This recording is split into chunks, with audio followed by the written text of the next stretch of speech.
बिस्मिल्लाहिर्रहमानिर्रहीम, अस्सलाम वालेकुम। जर्नल न्यूज़ HD में खुश आमदीद। मैं हूँ आपके साथ आयशा अहमद। नजर डालते हैं आज के बुलेटिन पर।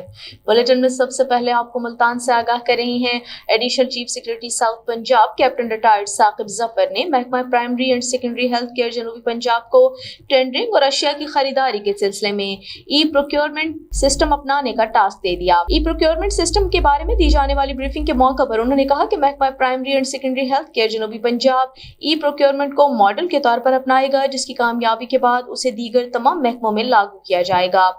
कैप्टन रिटायर्ड साकिब जफर ने कहा कि वेंडर्स की रजिस्ट्रेशन और दीगर उमूर बारे पेपरा से मुकम्मल रहनुमाई हासिल की जाए ताकि टेंडरिंग प्रोसेस को मुकम्मल शफाफ और फुल प्रूफ बनाया जा सके। उनका कहना था चीफ सेक्रेटरी पंजाब जाहिद अख्तर जमान तमाम महकमों में ई प्रोक्योरमेंट सिस्टम का नफाज चाहते हैं।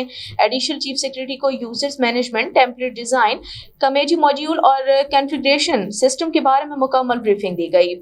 Secondary primary and secondary health care माहिर Mohammad Hayat Lak, secretary services engineer Amjad Sheb Khan Tareen, deputy secretary admin Abdul Sabur Thakur और section officer coordination Ahmad Rana भी इस मौके पर मौजूद थे।